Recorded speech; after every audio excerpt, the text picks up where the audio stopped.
Mawati, ada Mbak Alivia Nurdiana, dan saya sendiri Abdul Haris.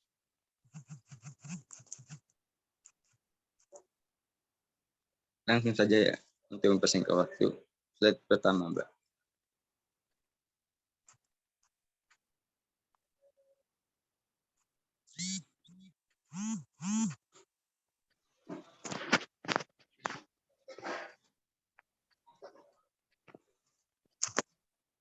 Mbak, slide-nya bisa diganti.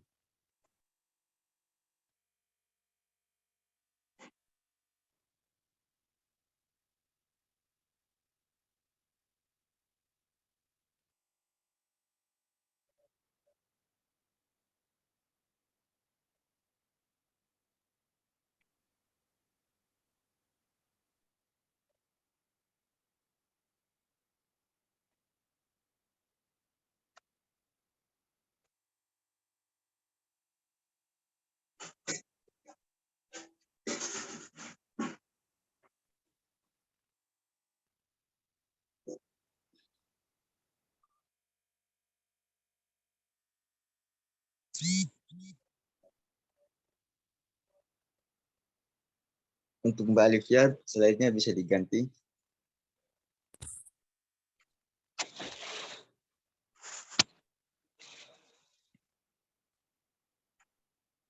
Masih belum muncul ya? Iya, masih belum.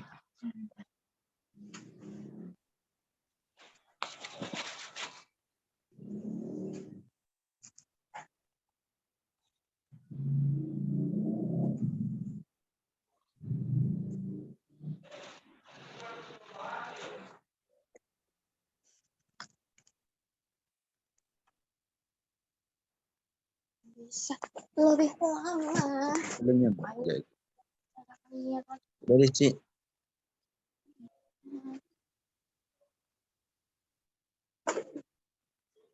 Baik, di sini ada 4 topik pembahasan yang akan disampaikan oleh kelompok 9. Yang pertama, apa itu launching produk. Yang kedua, jenis-jenis launching produk. Yang ketiga, tips dalam melaunching produk. Dan yang keempat, kelebihan dan kekurangan dari launching produk. Adapun yang pertama, launching produk. Launching produk itu adalah kegiatan meluncurkan produk untuk kali pertama. Kegiatan ini bisa dilakukan oleh suatu perusahaan, baik pemula maupun perusahaan yang besar. Next, Mbak. Adapun syarat-syarat dari launching produk.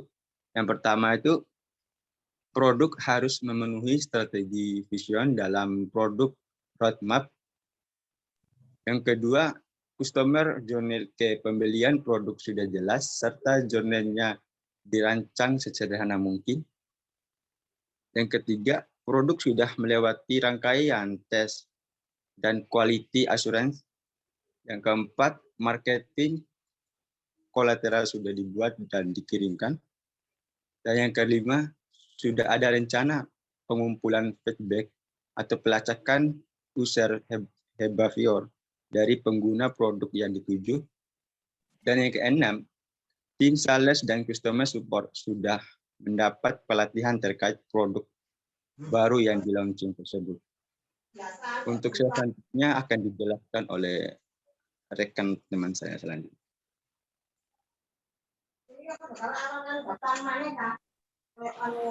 Berikutnya ada jenis-jenis launching produk, yaitu soft launching. Melansir The Min Studies, soft product launching adalah peluncuran produk yang berisi fitur-fitur utama. Lalu proposition, harapannya produk minimal ini bisa menarik para calon pengguna. Nantinya produk tersebut akan ditambah seiring dengan berjalannya waktu. Itu ada hard launching. Hard product launching adalah peluncuran produk yang sudah dirasa lengkap. Dilanjutkan oleh teman saya.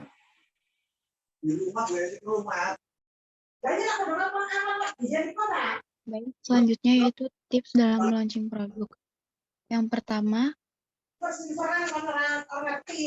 ada rencanakan dari jauh-jauh hari. Jadi ketika kita melaksanakan suatu event, kita itu harus menyiapkan secara matang dan jangan mendadak. Jadi harus dari jauh-jauh hari.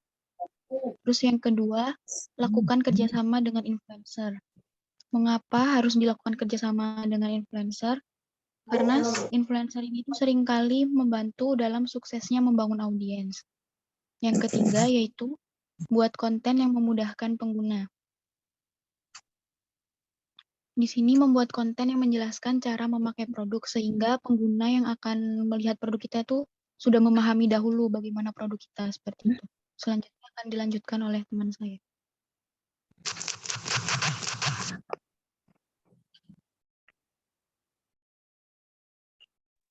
Selanjutnya, kelebihan launching produk dan kekurangan launching produk. Kelebihan launching produk ini ada dua. Yang pertama, meningkatkan awareness. Dengan efek peluncuran khusus, produk lebih mudah dikenal oleh banyak orang. Yang kedua, bisa maksimalkan sales. Audiens tentu lebih mungkin membeli atau menjadi penggunanya angka sales. Produk pun bisa meningkat. Selanjutnya itu kekurangan launching produk. Yang pertama, membutuhkan waktu dan tenaga tambahan. You can simply impress your audience and IDI unique thing and apply to your present.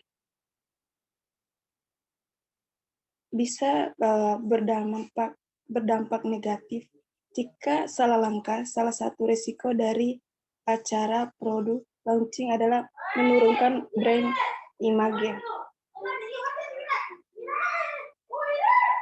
Mungkin itu saja presentasi dari kelompok kami. Jika ada yang mau bertanya, silakan chat di kolom komentar. Baik, di sini saya akan menjawab pertanyaan dari Mbak Nurila Islami. Bagaimana cara kita menentukan keinginan dan kebutuhan user? Yang pertama, langkah pertama yang perlu diambil ketika kita akan melaunching sebuah produk yaitu melakukan hubungan antar pelanggan. Jadi itu menjadi salah satu unsur yang paling penting dalam bisnis karena konsep hubungan pelanggan itu sangat penting. Yang kedua itu melakukan penelitian pelanggan. Jadi sebelum kita melaunching sebuah produk, kita itu sebaiknya terlebih dahulu mensurvei apa sih yang dibutuhkan, apa yang dibutuhkan oleh konsumen kita. Jadi ketika kita membuat suatu produk itu kita sudah menentukan dahulu target konsumen yang telah kita tuju begitu. Mungkin begitu Mbak Nurila.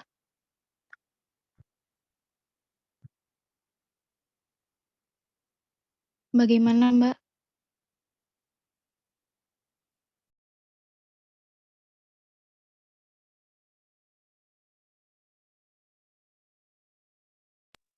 Selanjutnya saya akan menjawab pertanyaan dari Mbak Nuriyati.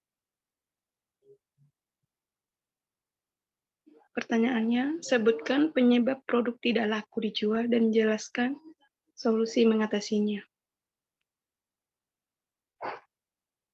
Di sini penyebab produk tidak laku dijual itu ada dua faktor. Yang pertama, faktor internal.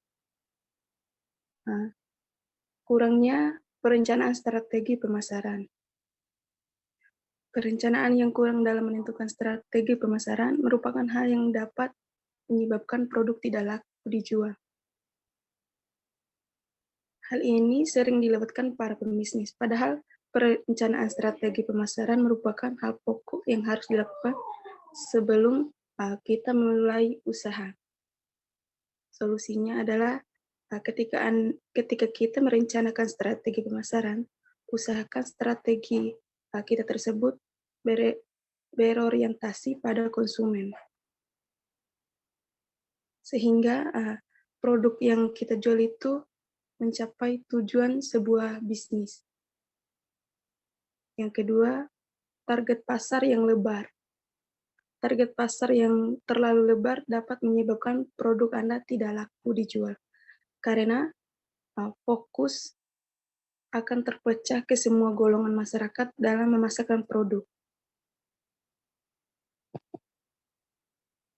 Hal ini sering terjadi karena sebagian pembisnis menginginkan perolehan keuntungan yang sebesar-besarnya. Solusinya itu kita perlu membuat target pasar prioritas agar strategi pemasaran yang kita susun terfokus dan tepat sasaran. Yang ketiga, kurangnya jumlah pemasok bahan baku. Ketika produk yang kita tawarkan laku keras, pasti akan berdampak pada kekurangan pasokan bahan baku. Ini bisa mengakibatkan produk yang kita jual tidak laku, karena kualitas produk kita menurun akibat bergantinya pemasok bahan baku produk dengan kualitas rendah akibat lonjaknya penjualan. Solusinya, kita harus membuat list jumlah pemasok bahan baku produk yang mencukupi produk yang kita jual.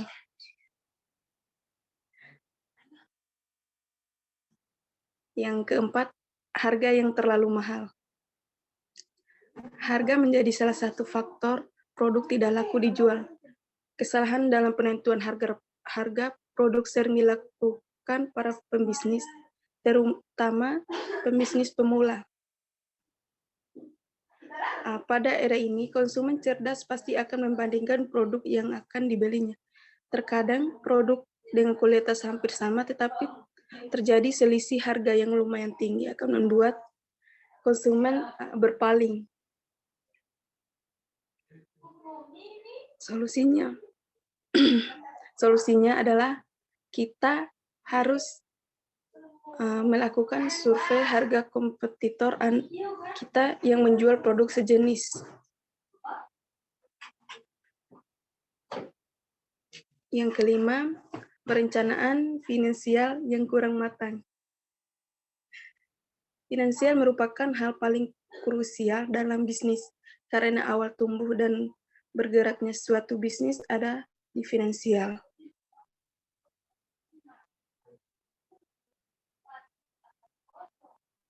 Sekarang faktor eksternal, persaingan antar kompetitor.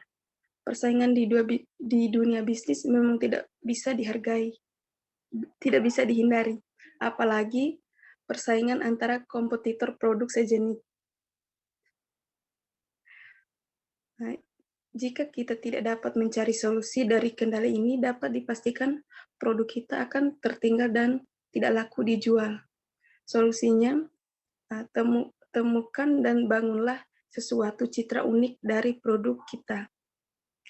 Kita harus angkat keunikan itu menjadi suatu kelebihan produk kita dari produk sejenis lainnya.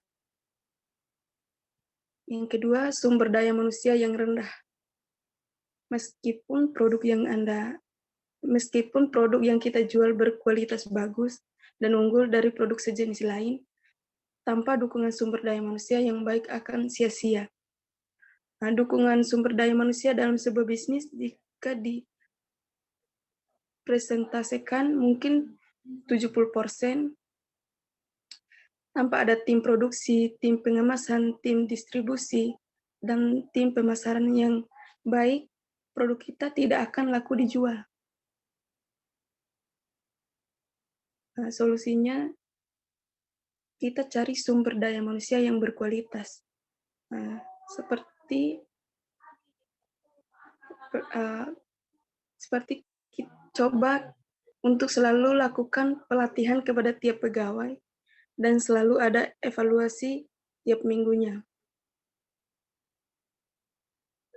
Mungkin itu saja jawaban dari saya. Apakah Mbak Yati mendengarkan? Oke, Mbak. Ya, terima kasih Mbak. Iya, Mbak.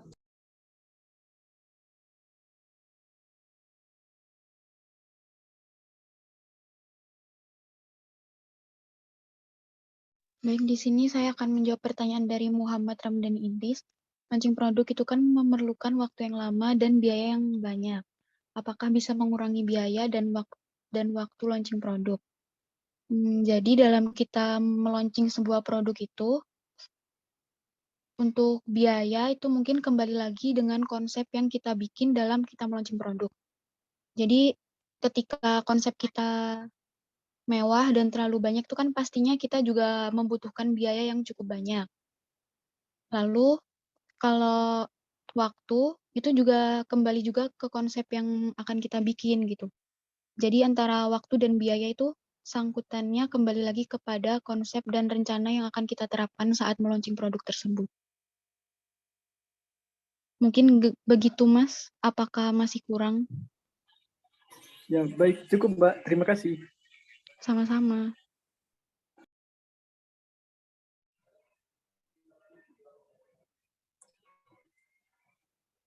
Baik, di sini saya akan menjawab pertanyaan dari Mbak Maulidiah Dwi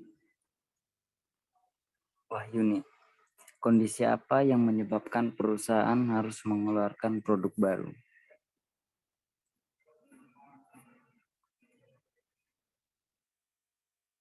Ada beberapa faktor yang menyebabkan perusahaan mengeluarkan produk baru. Yang pertama, perubahan selera konsumen. Perubahan selera konsumen justru menjadi pendukung pengembangan produk. Sebab dengan adanya perubahan selera konsumen, perusahaan akan berupaya keras mengembangkan produk agar tetap bisa memberikan kepuasan terhadap konsumen. Yang kedua, persaingan. Dengan adanya persaingan yang kuat di antara perusahaan yang sejenis, akan mendorong suatu perusahaan untuk mengembangkan produknya dengan harapan dapat menyaingi atau memenangkan persaingan dengan perusahaan sejenis. Yang ketiga, siklus hidup produk yang pendek. Siklus kehidupan produk yang pendek membuat perusahaan terpacu untuk terus mengembangkan produknya, agar konsumen tidak bosan dengan produk-produk yang diproduksi oleh perusahaan, serta untuk menjaga kesetiaan konsumen terhadap produk perusahaan. Yang keempat, adanya keinginan untuk meningkatkan laba. Keinginan untuk mengalahkan pesaing dan menguasai pasar telah mendorong perusahaan untuk mengembangkan produk. Sebab dengan mengalahkan pesaing dan menguasai pasar akan meningkatkan laba perusahaan. Mungkin itu saja.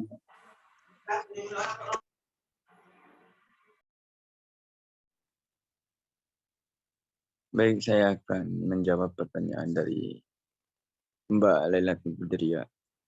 Pertanyaannya, bagaimana cara mengembangkan produk baru untuk memenangkan persaingan bisnis? Yang pertama, kita mencari sumber gagasan produk baru itu bisa lewat beberapa orang. Yang pertama, tetap manajemen, bisa juga karyawan di dalam sebuah perusahaan, bisa juga teknisi. Yang kedua, kita analisis pengembangan produk baru. Yang ketiga, mengintegrasikan pengembangan produk baru.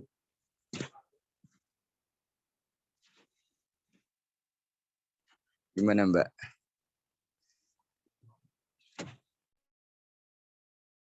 Makasih ya, Mas. Oke, Mbak. Sama-sama.